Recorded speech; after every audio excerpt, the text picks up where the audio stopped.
Evangelho de João, capítulo 10, versículo 16.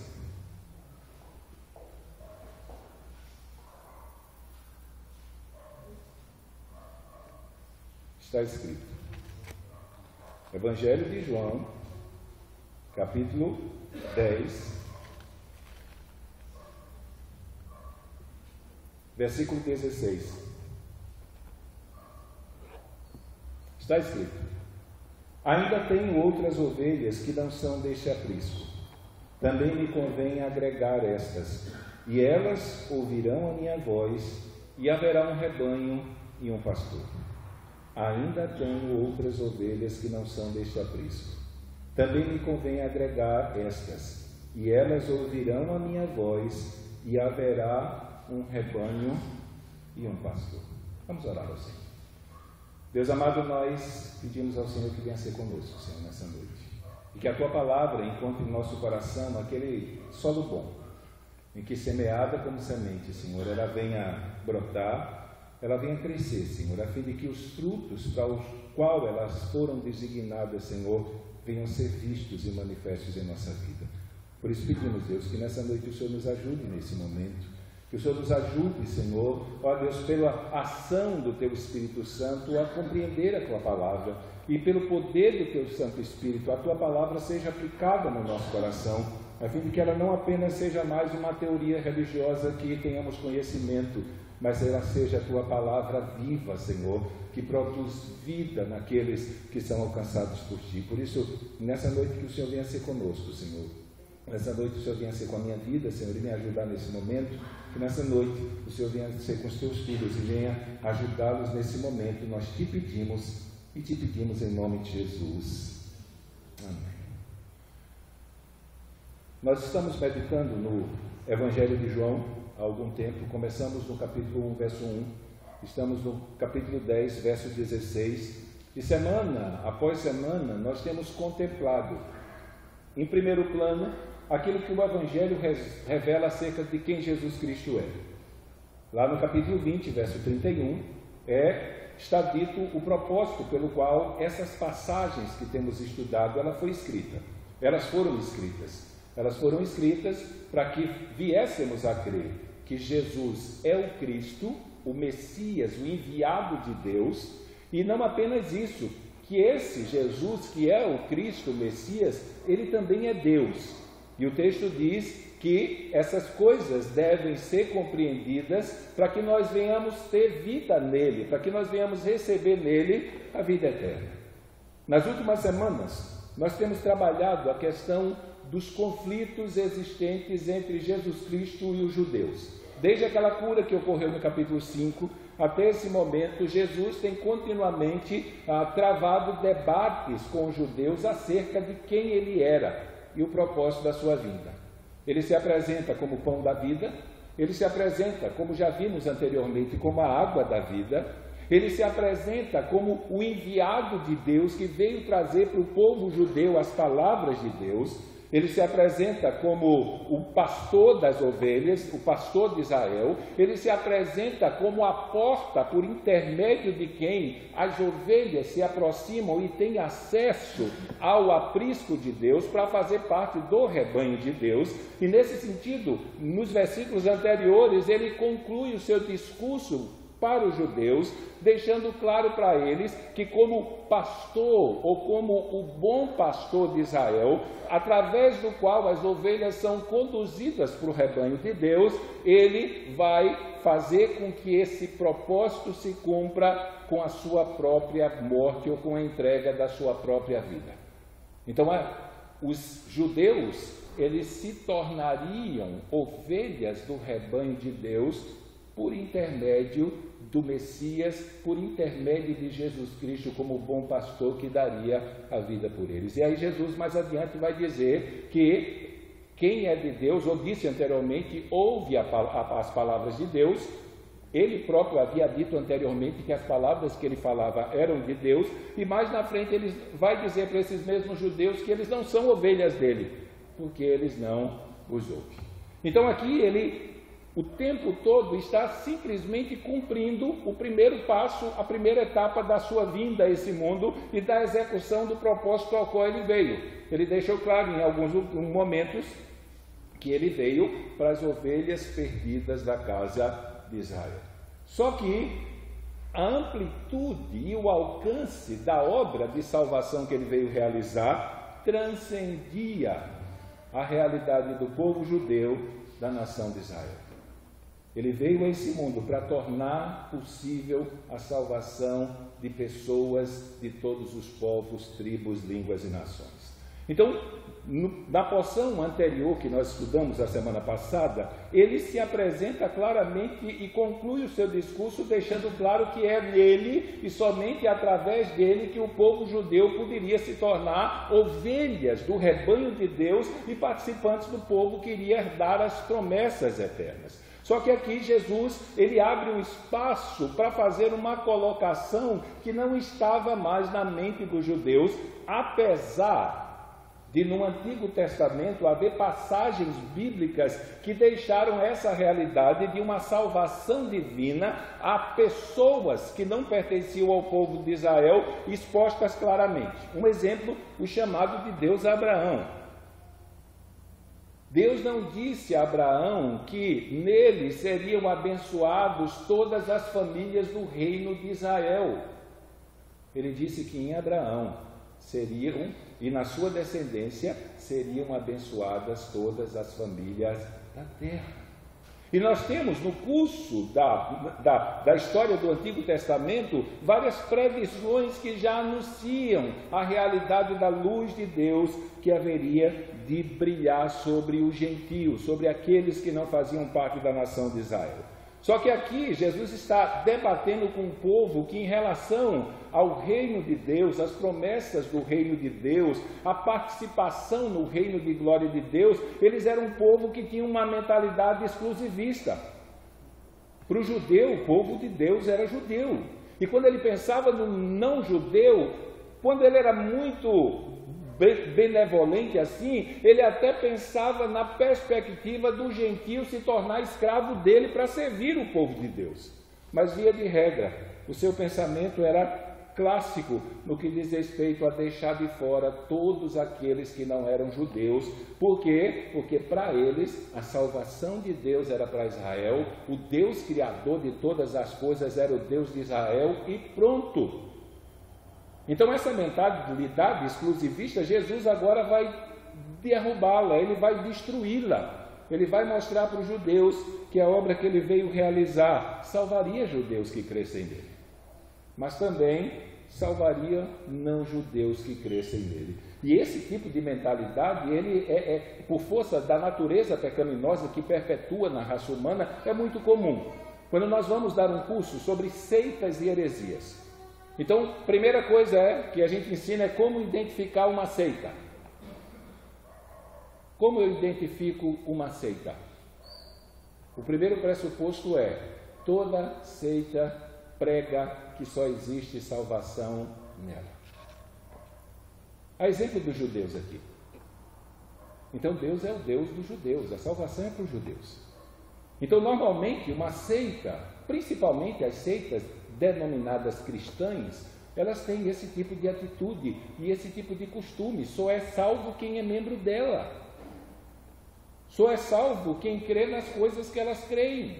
Só é salvo quem se comporta e vive da maneira que eles vivem e se comportam. Então, nesse sentido, se não é membro, não está no rol de membros deles, não está no livro da vida. Então Jesus aqui, ele vai simplesmente quebrar esse tipo de conceito, ele vai desmontar essa mentalidade, que se bem que os judeus não ouviram ele, lá na frente ele vai dizer: vocês não são minhas ovelhas porque vocês não me ouviram. Mas ele começa a deixar claro, mais uma vez, o que é ser igreja, como essa igreja é formada. E como você pode olhar para uma ovelha do rebanho e dizer: essa daí é uma ovelha de verdade. Se existe um texto nas Escrituras que eu pergunte para ele como é que uma pessoa é crente de verdade, esse texto tem a resposta. ele tem a resposta clara, objetiva, sem deixar margem para que a gente escorregue de um lado para o outro. Então hoje nós queremos pensar dessa maneira. Que tipo de constituição a Igreja de Cristo tem? Que levou Jesus Cristo a, depois de mostrar para os judeus, eu vim a esse mundo em primeiro plano para salvar vocês, porque a nível de promessa, as ovelhas de Deus do Antigo Testamento eram o povo de Israel, porque eles receberam a lei, receberam as promessas, eles tiveram a religião estabelecida com o sacerdócio levantado por Deus, todo o aparato religioso dado por Deus a Moisés e na continuidade lá no deserto e quando o templo foi construído a Davi anteriormente. Então toda aquela maneira como funcionava a religião judaica, com todas as suas promessas de esperança e tudo mais, foi conferida por Deus ao povo judeu e como consequência disso o povo judeu no Antigo Testamento era o aprisco de Deus, era o rebanho de Deus que tinha o Criador de todas as coisas como seu bom pastor. E agora Jesus Cristo se apresenta para eles: eu sou o bom pastor.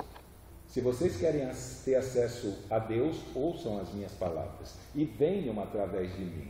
E aí ele se apresenta como a porta. Então, se vocês querem entrar no aprisco de Deus, não é pela lei de Moisés, não é pela guarda de dias, não é porque vocês fazem boas obras, não é porque vocês são circuncidados, descendentes de Abraão ou participantes da nação judaica ou da nação de Israel. Se vocês quiserem fazer parte do aprisco de Deus, vocês precisam vir através de mim. Eu sou a porta das ovelhas. Então você só terá acesso a esse aprisco se você crer nas palavras que eu disse, porque ele já disse anteriormente que as palavras que eu vos tenho dito são palavras de Deus. E quem é de Deus, ouve as palavras de Deus. Então aqui ele vai deixar claro que o alcance da salvação que ele veio oferecer para o mundo ia além dos limites geográficos da nação de Israel.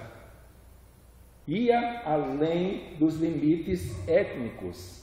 Não era só para os judeus, era para os judeus e para todos aqueles que ouvissem a sua palavra e o seguissem. Ele deixou claro já uma vez, e ele vai repetir isso outras vezes mais adiante: as minhas ovelhas, elas ouvem a minha voz. Eu as conheço e elas me seguem. Então aqui ele deixa claro para os judeus que havia salvação para pessoas de fora. Havia salvação proposta por Deus para pessoas de outras nações. Os apriscos aqui, que ele vai fazer comparação, é a realidade do povo judeu e do povo não judeu. Então Jesus se volta para eles e começa a mostrar para eles que ele tem outras ovelhas que não são deste aprisco, que não são do povo israelita, que não são judeus, que não são seguidores da religião judaica, que não são circuncidados, que estão distantes e longe das promessas que Deus fez a Israel e que conduziu Israel abençoando eles por todo o curso da história, mas mesmo estando à parte de toda essa realidade religiosa que se instaurou para cultuar Deus no Antigo Testamento, Jesus diz que ele tem ovelhas fora do aprisco de Israel e convém a ele ir buscar cada uma delas. Na terça-feira nós temos visto isso bem claro no livro de Atos dos Apóstolos. Jesus não fez uma aposta. Ele não morreu na cruz para ver quem era que ia crer nele. Na cruz do Calvário, Jesus fez uma compra. Ele fez um pagamento. Ele comprou um povo para si e agora, durante todo o curso da história, ele está indo buscar a cada um daqueles que ele comprou, porque são deles. Ele comprou para que eles fizessem parte do seu rebanho. Então aqui não existe diferença para ele. De que tipo de nação essas pessoas pertencem? É a grande mudança da realidade do Antigo Testamento para o Novo. O povo de Deus no Antigo Testamento era um povo que fazia parte de uma nação. No Novo Testamento não. O povo de Deus no Novo Testamento é um povo que possui pessoas de todas as nações. Então a obra de Cristo ela tem uma extensão poderosa e tão poderosa que 2000 anos depois estamos nós aqui. E se olharmos para frente mais 2000 anos e Jesus não voltar, vai haver um grupo lá salvo. Nós já partimos para estar com o Senhor. Então, enquanto não se completar o plano histórico que Deus estabeleceu aqui, ainda existem ovelhas fora do aprisco que precisam ouvir a voz do Supremo Pastor, e a promessa de Jesus Cristo aqui é que Ele vai buscar cada uma delas.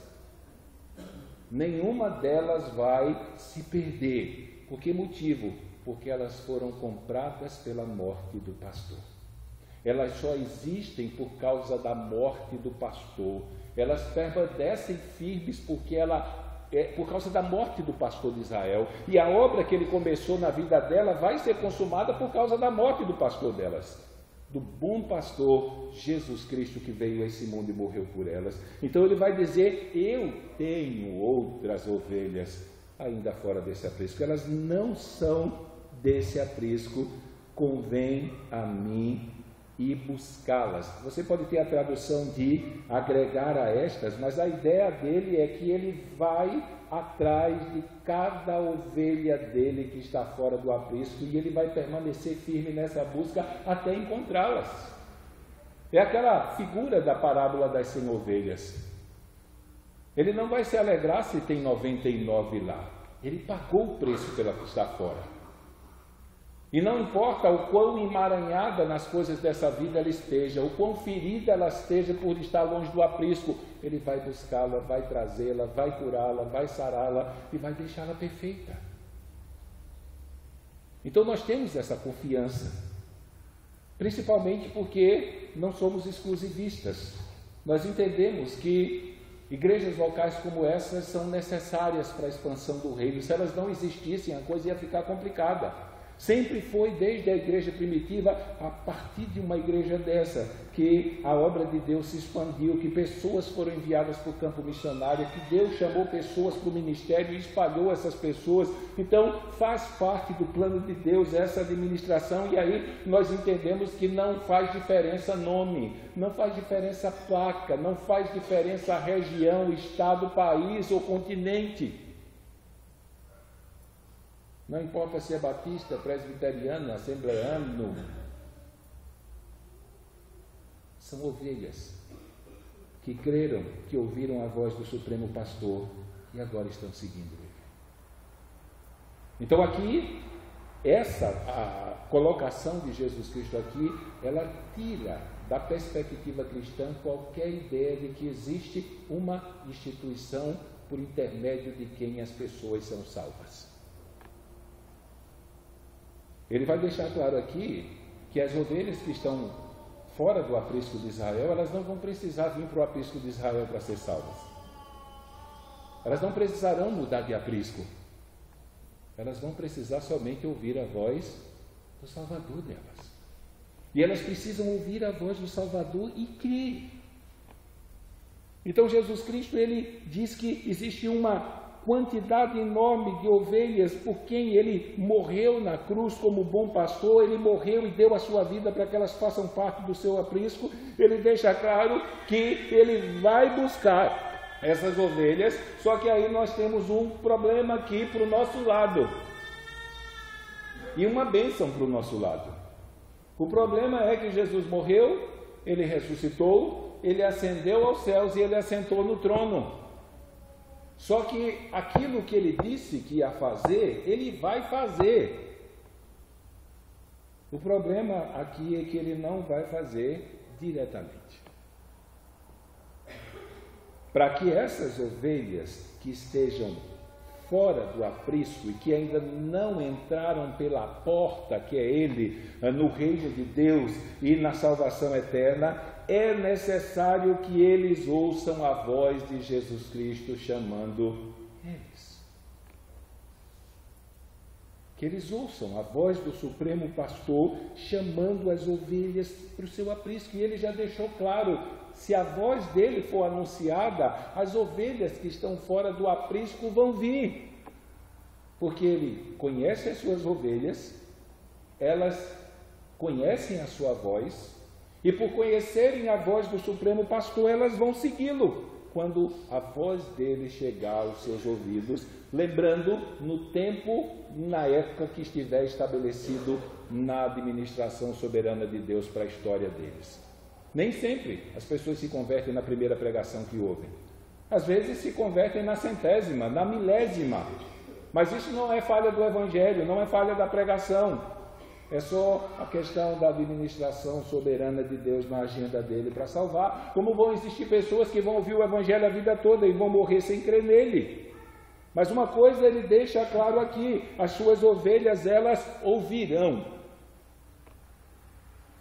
Não tem como as ovelhas por quem ele morreu para salvar não ouvir. Porque ele executou a obra completa. Ele pagou o preço que era necessário. Ele pagou a conta total dos nossos pecados.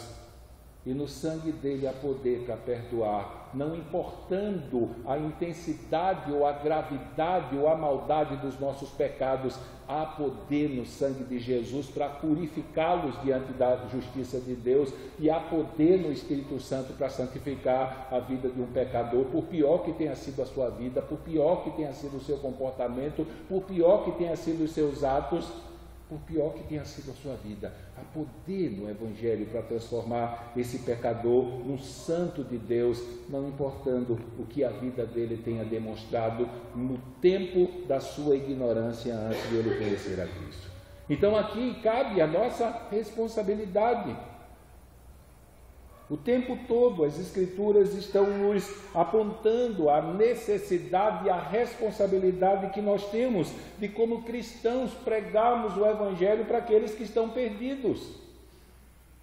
É necessário que nós anunciemos a voz do Supremo Pastor a todos, indistintamente, não fazendo distinção de classes ou de temperamento, né? Às vezes a gente gosta de pregar para aquelas pessoas que são calmas, e quando a gente descobre que uma pessoa não crente gosta de ouvir o Evangelho, aí é que a gente se anima.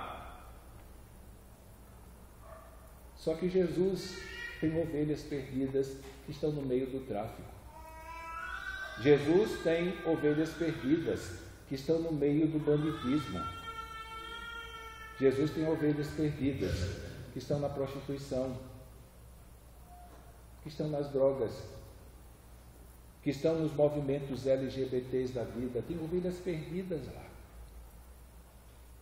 A gente lembra dos hospitais, porque pesa o sofrimento das pessoas e muitas vezes somos mais inclinados a isso, mas ele tem ovelhas perdidas que estão aprisionadas a pecados terríveis, e convém que elas ouçam a sua voz para que as cadeias e as prisões do pecado sejam quebradas e elas possam encontrar a paz e a libertação que Jesus promete a quem conhecer a verdade.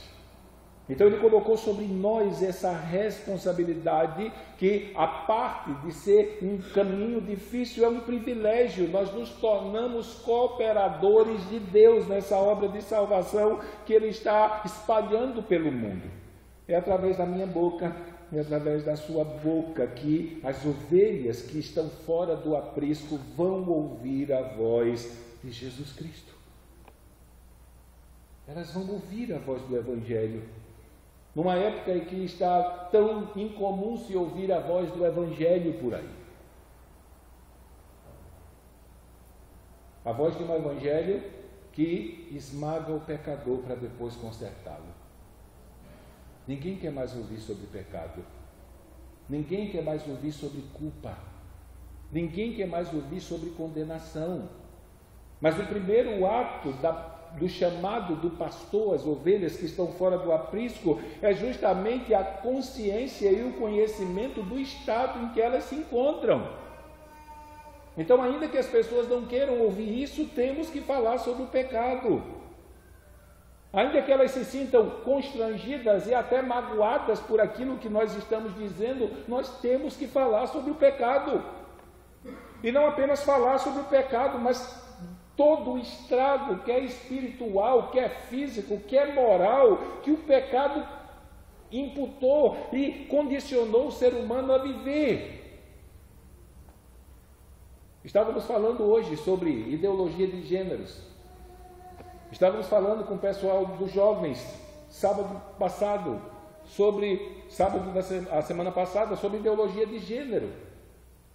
E mostrando como é fácil você encontrar um jovem contaminado com a ideologia do gênero. Fale sobre os homossexuais. Ele já vai dizer para você, isso é preconceito. Está aí uma pessoa que está com a sua vida, a sua mente cheia de trevas. Ou se você fala que ele está em pecado e vai ser condenado e que ele precisa deixar a vida que ele está e precisa mudar, você odeia os homossexuais. E isso é produto de uma mente contaminada, escravizada à ideologia dos gêneros. Então, qualquer tipo de coisa que você fale, há uma reação automática de defesa para o pecado. Isso é a consequência e a obra resultante de uma mente contaminada com a ideologia do gênero. Isso é em tudo. Nós vamos defender, tirando a parte homofóbica, homossexual, ou seja lá o que for, você vai defender o padrão de família estabelecido por Deus, ou o padrão de família, graças a Deus, que não foi mudado a nossa Constituição. Então nós não é que nós não precisamos, porque eu estou dizendo ou menosprezando a palavra de Deus, porque os irmãos sabem como eu sou bibliólatra nesse aspecto. Mas para pregar para casais hoje, eu só preciso da Constituição brasileira. Porque está lá escrito que casamento e família é a união de um homem e uma mulher, e só. A união de duas pessoas que têm a capacidade de gerar filhos, a fim de que a sociedade permaneça existindo. É essa a ideia do texto. Então, a união de homem e mulher com mulher nem é casamento, nem é família. Porque não existe conceito de família estéril. Pode acontecer por problemas físicos, uma pessoa nascer sem condições de ter filho. Mas isso são problemas à parte. Se não houvesse esse tipo de problema, naturalmente, o propósito para o qual Deus criou o homem e a mulher seria estabelecido. Então, nesse sentido, nós precisamos mostrar para essas pessoas que a maneira como elas pensam e o estilo de vida que elas nutrem são o resultado da aplicação do desprezo de Deus sobre as suas vidas. Então, alguém que tem esse tipo de estilo de vida, tanto no aspecto familiar como no aspecto moral, qualquer outra coisa, o que nós vemos diante de nós são vidas que desprezaram Deus a tal ponto que Deus simplesmente retribuiu na mesma moeda. Então, já que vocês me desprezaram, eu desprezo vocês também. Então, que vocês façam a vontade de vocês. Só que no final do discurso de Paulo, no capítulo 1, no verso 32, ele diz, olha, não tem desculpa no último dia. Pode até parecer que no curso da história e no curso dessa vida vocês estejam se dando bem com a razão, mas no dia que chegar a prestação de conta, usando uma linguagem bem popular, vocês estão muito fritos. E aí do sofrimento eterno vocês não escaparam. Só que nós temos a mensagem que pode mudar a realidade de muitos. Nós temos a mensagem que pode tanto transformar a escravidão do pecado que os leva a praticar um estilo de vida contrário ao padrão de Deus, como também livrá-los do pior, que é o final da jornada e a condenação eterna. Então Jesus disse, olha, existem ovelhas minhas espalhadas por aí, não importa em que tipo de situação, de grupo, de estilo de vida que elas tenham abraçado, servindo ao pecado, há poder na minha voz para tirá-las desses apriscos, há poder na minha voz para libertá-las dessa escravidão, há poder na minha voz para tirá-las das trevas, para tirá-las da morte e conceder a elas vida. Estivemos com o pastor Renato Vages esse final de semana, e na pregação dele de sábado ele disse, o problema é que nós não acreditamos mais que o Evangelho tem poder para transformar a vida dessas pessoas, é por isso que nós não pregamos. Nós também não acreditamos mais que quem não crê em Jesus Cristo e devotar a sua vida dele vai para o inferno, porque se acreditássemos nós pregávamos, não acreditamos mais. E aí isso traz um problema sério, porque se nós não acreditamos nisso, não acreditamos no Evangelho. E aí nós estamos correndo um risco terrível. Não porque deixamos de pregar, mas porque não existem razões da nossa fé para acreditar que o que essa mensagem diz, tanto no que diz respeito à salvação como condenação, é verdade. E é aqui, justamente nesse meio do texto, que Jesus aponta o que é que significa de verdade ser um crente. E é um tipo de mensagem que a gente não gosta de pregar, porque a gente entra em desespero numa hora dessa. Estávamos reunidos com alguns pastores essa semana, e um dos pastores estava desesperado, por um motivo, pela falta de comprometimento com a causa do reino e com a obra de Deus que os crentes atuais têm. Eles conseguem se comprometer seriamente e diariamente e todo dia com todo tipo de coisa que aparece, mas não com a causa de Deus, não com a obra de Deus. E esse pastor estava desesperado. O que a gente faz? O recado de Paulo é, para Timóteo, prega, prega, prega, prega, prega, prega, prega, prega, prega. E prega. Às vezes a incredulidade de muitos tentam formular métodos e modelos de trabalho para tentar dar uma ajudazinha a Deus. E às vezes nós queremos de alguma maneira mudar aquilo que está estabelecido, pensando que isso vai fazer o reino crescer. Na verdade, ele pode fazer o rol de membros crescer, mas iremos arrumar um problemão no reino, porque a não pregação dessas verdades vai causar uma coisa que nós poderíamos chamar de síndrome das ovelhas nos bodes. E isso é uma coisa muito comum hoje, os bodes pensando que são ovelhas, porque não pregaram o evangelho verdadeiro para eles. Eles acham que são ovelhas porque fazem parte do rol de membros de uma igreja. Eles acham que são ovelhas porque eles foram batizados. Eles acham que são ovelhas porque eles participam da ceia. Eles acham que são ovelhas porque sabem repetir o catecismo evangélico de cor. Só que aqui nesse texto, Jesus deixa claro que ser ovelha dele é o resultado disso. Só que o resultado disso produz na vida do que é ovelha um tipo de atitude que vai identificar se de verdade o Evangelho transformou ou não a sua vida. Então ele diz que tem ovelhas fora do aprisco de Israel. Ele anteriormente já disse para os judeus que ele trouxe a palavra de Deus, que iria conduzir o povo, os seres humanos ao rebanho de Deus. Ele era o pastor, ele era a porta, ele tinha a mensagem, os judeus deveriam ouvi-los porque aquilo que ele estava dizendo era a palavra de Deus. E mais adiante, na próxima pregação, ele vai se voltar para os judeus e dizer: se vocês não me ouviram, é porque vocês não são minhas ovelhas. E esse ouviram aqui tem um peso muito grande, porque não é ouvir uma pregação e ver o pregador dizer: olha, se você creu nessa mensagem, vem aqui, faça a oração do pecador e você está salvo. Mas esse ouvir aqui vai muito além da mensagem ter entrado pelos nossos ouvidos, se tornar conhecida na nossa mente e, por uma expressão de fé religiosa, nós dizermos que acreditamos nela. Porque eu conheço poucos ateus, muito poucos, ou conheci assim na caminhada. A parte disso, o resto das pessoas que eu conheço dizem que creem muito em Jesus Cristo. E eu não acredito que elas vão para o céu. Por um único motivo: não existe nenhum motivo na caminhada dela, na vida dela, no relacionamento dela com Deus e com as coisas que fazem parte do reino de Deus que possa me levar a acreditar nisso.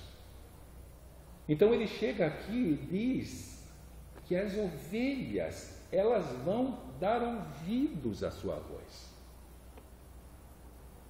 E ele vai dizer em outro lugar que elas vão seguir.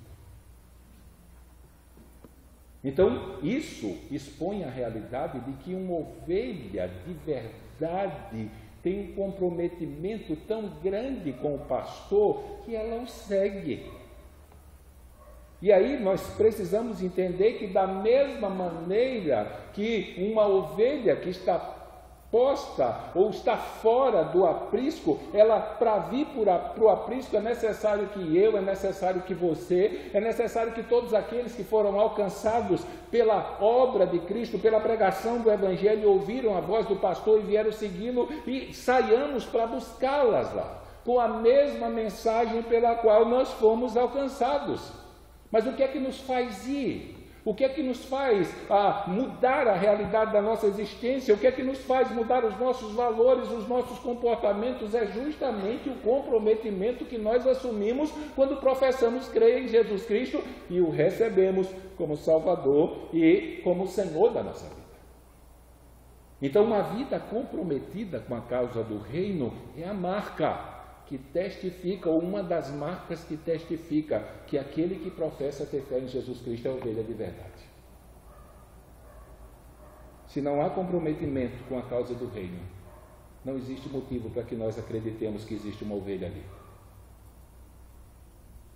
É mais fácil ter um bode com síndrome de ovelha.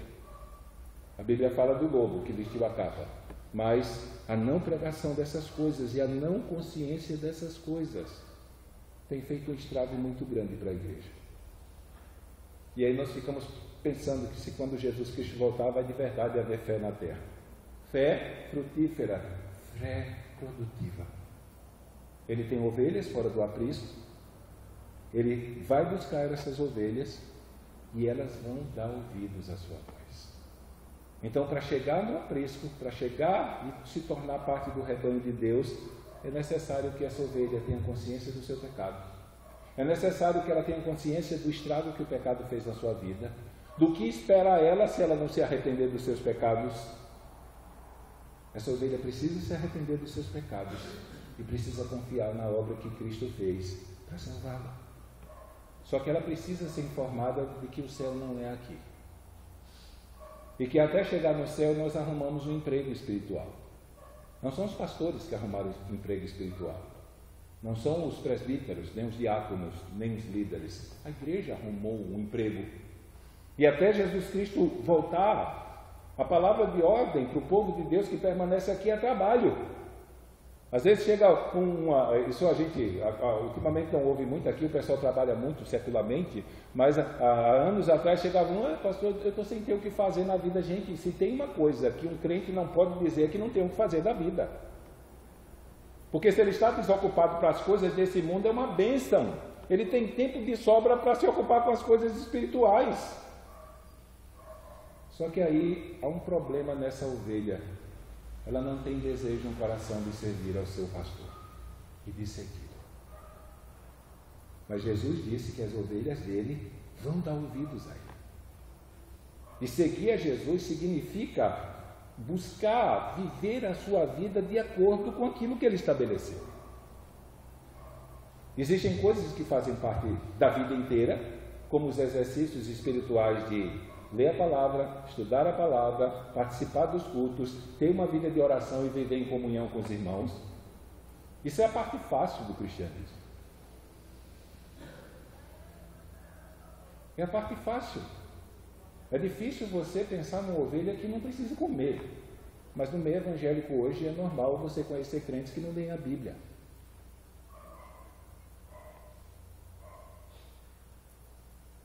É difícil você pensar numa ovelha que não precisa ser fortalecida pelo suprimento daquilo que ela precisa para a sobrevivência. Mas é possível você conhecer uma pessoa que diz que é ovelha hoje crente, que ele nem lê a Bíblia nem ora, e ele não tem desejo nenhum no seu coração, não existe nenhuma expressão de necessidade, mas ele quer ser visto como ovelha. Mas o que nós vemos não é uma ovelha, é alguém que não deu ouvidos ainda à voz do pastor o chamando e não se comprometeu com a voz desse pastor a fim de que a sua vida seja devotada para segui-lo. Então, comprometimento com a causa do reino é uma marca sem a qual uma ovelha verdadeira não pode ser identificada. E aí, quando a gente pensa na questão do que é ser igreja, a igreja é a comunidade de pessoas que ouviram o chamado de Cristo e se comprometeram radicalmente com Ele, com a sua causa, com as coisas do seu reino. E aí nós entendemos o desespero desse pastor que estávamos conversando com ele essa semana. Porque ele disse que está muito difícil enxergar isso hoje. As ovelhas de hoje em dia, elas se comprometem facilmente com as outras vozes, com as vozes de estranhos, que via de regra tem como um propósito único afastá-las do pastor verdadeiro, afastá-las do caminho por onde elas deveriam andar a fim de seguir o pastor verdadeiro. E nesse sentido nós temos que pedir a Deus que tenha misericórdia de nós e que Ele nos ajude. Aquela oração que fazemos há mais de um ano, ininterruptamente: Senhor, aviva a tua obra no nosso meio. E quanto mais nós oramos, parece que a coisa fica pior. Está parecendo o caminho de Davi nos Salmos. Eu me deitei, dormi e acordei, por causa disso eu vou deitar, acordar, e depois já disse para os inimigos: olha, vocês não vão ter felicidade se me matar, mas eu quero dizer que se vocês se arrependerem, Deus tem uma felicidade para vocês, que é uma maravilha. E no Salmo seguinte ele está trancado no quarto em depressão. Mas ainda nessa situação, ele continuava batendo na porta de Deus, acreditando que Deus podia mudar a situação. Então eu e você precisamos pensar nisso. Nós fazemos parte dessas ovelhas aqui. Nós não somos judeus. Não temos nada com judeus, a maioria de nós. Vai que por aí tem uma raiz judaica lá. Mas uma coisa nós sabemos, que para fazer parte do povo de Deus, não é preciso ser judeu. Nem preciso ser batista. Ou frequentador de qualquer outra denominação ou religião. Se bem que o congregar faz parte, é uma das marcas que identificam uma ovelha verdadeira. Mas o que transforma uma pessoa de verdade numa ovelha do aprisco de Deus, numa pessoa salva, numa pessoa que faz parte do povo que o Senhor Jesus está acompanhando, trabalhando na sua vida e vai entregá-lo perfeito no final da jornada para habitar no seu reino. O que faz de verdade uma pessoa uma ovelha é o fato dela ter crido na obra que Jesus Cristo realizou para salvá-la, transmitida na pregação do Evangelho, e como essa fé salvífica, ela não é uma fé morta nem improdutiva, ela vai tomar essa semente plantada e vai fazer com que ela produza muitos frutos. E é justamente esses frutos que impulsionarão essa ovelha em direção ao Supremo Pastor, em cujas marcas está um comprometimento radical com as coisas dele e com a causa dele. A questão é, com quem nós temos nos comprometido? A quem nós temos devotado a força, sabedoria, capacidade, tempo, recursos, bens, dinheiro que Deus nos deu? A quem nós temos devotado a maior parte da nossa existência e o maior esforço da nossa vida? Uma ovelha, em primeiro lugar, ela dá ouvidos à voz do pastor, que é Jesus Cristo, a qual Ele nos deixou registrado na sua palavra, a fim de que eu e você não tivéssemos desculpa nenhuma de chegar no último dia para prestar conta a eles e dizer: Senhor, eu não fiz porque eu não sabia. Está aqui. Então, para desfrutar e experimentar essas realidades, algumas coisas são básicas, elas não são passe de mágica. Elas vão aparecer na nossa vida, mas Jesus não vai aparecer com a varinha de condão tocando na nossa cabeça e fazendo com que a mudança apareça. Existem os exercícios que são denominados espirituais, que são instrumentos para produzir o nosso crescimento, o nosso fortalecimento. Então, pensando em Atos capítulo 2, verso 42 em diante, nós temos que nos encher da palavra dele. Nós temos. Esse ano nós começamos a campanha de leitura bíblica em um ano, para estimular aqueles que não leem a ler. Mas não é normal ouvir uma pessoa dizer: eu estou muito atrasado. Ela não conseguiu, pensando que ela dorme 28 horas por dia, em 16 horas separar de 10 a 15 minutos para ler 3 capítulos das Escrituras. Não deu. Ela estava comprometida com outras vozes. E se ela não teve condições de passar 15 minutos, nos últimos textos foram 10 e menos de 10 minutos que nós gastamos para fazer a leitura em todo um dia, isso é um sinal clássico que ela não está exercendo o segundo exercício normal, que é orar. Então, se não está lendo a Bíblia, a oração nem pensar.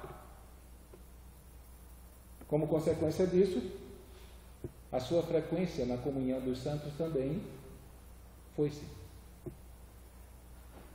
Porque se ela não se alimenta e não se fortalece, como Paulo diz em Efésios 6, na força do Senhor e no seu poder, ela vai simplesmente ser atraída e achar mais interessante qualquer coisa do que estar na presença de Deus, aprendendo e buscando força dele para prevalecer.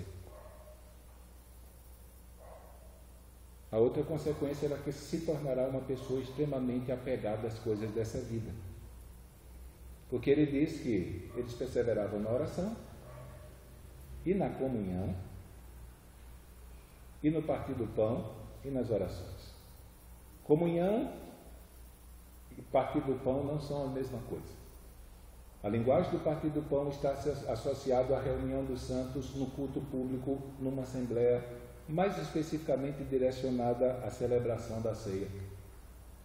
Mas a comunhão, ela expressa o impacto que o desapego às coisas dessa vida, depois de ter conhecido a Cristo, causou na vida do convertido, que ele simplesmente agora, desapegado das coisas dessa vida, ele se torna um abençoador daqueles que estão em necessidade. É por isso que os irmãos vendiam o que tinham voluntariamente, não existia um mandamento, e davam o dinheiro. Por quê? Porque tinham irmãos passando necessidade. E era inadmissível no coração de uma ovelha que ele tivesse em abundância e alguém não tivesse nada, e estivesse padecendo por falta das necessidades básicas. Então essas transformações, elas precisam ser manifestas, a fim de que uma ovelha de verdade seja identificada. E aí, se saímos de Atos capítulo 2, vamos para o Sermão do Monte, a pobreza de espírito. Algumas pessoas acham radicalismo quando eu digo, olha, você precisa olhar para o seu passado e descobrir o dia que a sua vida mudou. Você precisa ver aquele dia de que você se deparou com a condenação por causa do seu pecado diante dos seus olhos e conseguiu enxergar na cruz o socorro de Deus, o resgate de Deus dessa condição.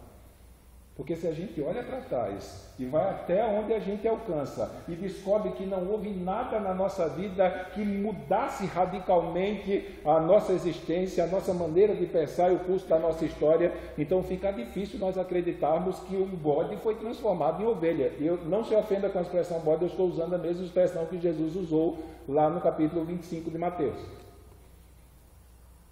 para distinguir aqueles que estão salvos e aqueles que não estão. Então nós criamos um cristianismo sem marcas, que distingam as ovelhas dos bodes, aqueles que estão salvos do que não estão. Mas Jesus aqui, ele não se preocupou com isso. Ele disse que só é ovelha quem dá ouvidos. E dá ouvidos de tal forma que passa a segui-lo durante todo o curso da sua vida. O estilo de vida dele é seguir o Mestre. Seguir o Mestre, é seguir o Mestre. Não existe nada mais importante do que seguir o Mestre e servir ao Mestre. E isso ele vai fazer com todas as lutas, com todas as dificuldades, até o fim da sua vida. Então as ovelhas ouvirão a minha voz. E aí, não importa se ela é de Israel, se ela é americana, se ela é do Brasil, se ela é do Japão ou da China, se ela deu ouvidos à voz do Supremo Pastor e o segue, ela faz parte do rebanho de Deus, ainda que ela faça parte de vários apriscos. E aí isso é a marca. Não vamos para o céu porque somos batistas, igreja nem denominação salva. Vamos para o céu porque ouvimos a voz do Supremo Pastor na pregação do Evangelho e cremos que a obra que ele realizou foi suficiente para trazer perdão para os nossos pecados, purificação, nos conferir justificação diante do juiz e nos dar vida eterna. E nós confessamos, nós vamos para o céu não por nossa causa, mas por causa do que ele fez. E nós temos irmãos na África que estão dizendo a mesma coisa, e irmãos na Europa que estão dizendo a mesma coisa, e irmãos na Ásia, na América do Norte, em todo o mundo, existem pessoas dizendo que creram na obra que Cristo fez e têm certeza que pelo seu sangue eles foram perdoados e purificados. E essa salvação trouxe um impacto tão grande nas suas vidas, que eles não encontraram outra coisa para fazer, senão servir a esse Senhor. ter o serviço a esse Senhor como prioridade. Porque não ter isso é dar ouvidos à voz de estranhos e estar servindo a falsos guias, a falsos pastores. Por isso vamos orar. Vamos pedir a Deus que nos ajude. E a questão é, como é que está a nossa vida como ovelha? A quem nós temos seguido? Qual tem sido a prioridade da nossa caminhada depois de Jesus dizer que nós temos que buscar em primeiro lugar o reino de Deus e a sua justiça? Se é nosso trajeto e o nosso rumo não é esse, precisamos bater na porta do Senhor. Foi isso que ele disse no Sermão do Monte, quando ele disse: pedi, dá-se-vos-á, buscai e encontrareis, batei e abre-se-vos-á. Se você se olhou no espelho da palavra, que apresenta a imagem de um cristão, de uma ovelha verdadeira, e a coisa está difícil, bate na porta dele. Porque ele disse que sem ele não existe nenhuma chance de frutos do reino se manifestar na vida de cada um de nós. Então temos que buscá-lo quando perdidos para a salvação. E temos que buscá-lo quando salvos para glorificar o nome dele na nossa vida. Porque não há força nem poder em nós. Não há nem bem na nossa natureza. Toda boa dádiva, todo dom perfeito procede do Pai das luzes. Então, se queremos viver uma vida agradável diante dele, temos que buscá-lo. E temos que buscá-lo. E temos que conhecê-lo. E temos que conhecê-lo e pedir que o Espírito Santo aplique essas verdades ao nosso coração, a fim de que as virtudes daquele que nos chamou das trevas para a luz possam se tornar visíveis na minha vida, na tua vida e na vida de todos aqueles que de verdade professaram fé em Jesus Cristo. Então vamos orar. Deus amado, nós te agradecemos pela tua palavra, porque se existem coisas que na nossa mente ainda estão ocultas, Senhor, em sua compreensão, por estarem naquela parte em que as trevas ainda estão lá, Senhor, nós te agradecemos porque a tua palavra, como luz, dissipa essas trevas e nos traz consciência, Senhor, daquilo que de verdade é o teu plano e o teu projeto, Senhor, de vida para nós como cristãos, Senhor, para nós que professamos fazer parte do teu reino. Mas nós sabemos, Deus, que só a tua palavra, Senhor, por ela só sendo anunciada, ela não tem esse poder de transformar. Mas o Senhor enviou o teu Espírito para habitar em nós e para nos ajudar nas nossas fraquezas. E é Ele que aplica a tua palavra com poder no nosso coração, a fim de que essa palavra poderosa se revele em nós, Senhor, ó Deus, a fim de que as pessoas possam enxergar não apenas como o Senhor salva alguém por intermédio da obra do teu Filho, mas como o Senhor transforma a vida daquele que é alcançado pela tua palavra. Por isso, ó Deus, que o Senhor venha nos ajudar. Venha nos ajudar, Deus, a nos libertar dos grilhões, Senhor, das cadeias que nos prendem a tanta coisa nessa vida, Senhor, que nós não encontramos tempo, Senhor, de mostrar para o mundo, Senhor, com a nossa vida, o que de verdade é importante. Como ouvimos, Senhor, o ano passado, lá na Fiel, nós continuamos fazendo parte da massa cinza, quando na verdade a tua luz deveria brilhar tanto no meio das trevas que as pessoas, ao verem-se, não se sentissem atraídas, ou pela dureza de coração se sentissem repulsivas a isso. Mas a nossa vida, Senhor, como teus servos, deveriam chamar a atenção para o bem, para a tua glória, para o teu reino, só que nós não temos poder nenhum para isso. Às vezes a vontade desperta, mas falta-nos poder, por isso nós pedimos ao Senhor que o poder do teu Espírito venha sobre a nossa vida e nos alcance, Senhor. E nos abençoe. Que o poder do teu Espírito venha sobre nós e quebre, Senhor, e rompa essas amarras, Senhor, que nos impedem de caminhar melhor, Senhor, de caminhar mais, Senhor, em direção a Ti. Ó Deus, vem nos ajudar. Muda o nosso coração. Molda o nosso coração. E faz com que em nós venha brilhar a Tua luz, Senhor, a fim de que as pessoas vejam, Senhor, o que o Senhor é capaz de fazer na vida de um pecador que o Senhor salva. Que sejamos, Senhor, essa comunidade, que sejamos esses homens e mulheres, que de verdade aquilo que a Tua palavra anuncia sobre uma ovelha do Teu aprisco, e a maneira como essa ovelha se comporta, o tipo de alimento que ela bebe, água, que ela come, água que ela bebe, Senhor, seja vista em nós, Senhor. E que a tua força, Senhor, que é o que nos sustenta, Senhor, diante dos dias maus, possa permanecer tão firmes, que essa diferença possa atrair aqueles que estão em desespero, sem encontrar razão mais para viver. Por isso, vem me ajudar, Senhor. Vem me ajudar porque sou um pecador, Senhor. Vem ajudar os teus filhos. O Senhor salvou a nossa vida e o Senhor pode transformar mais e mais a nossa vida. E nós queremos fazer mais para o Senhor. Queremos viver mais para o Senhor. Queremos produzir mais para o Senhor. Mas só faremos isso se o Senhor nos ajudar.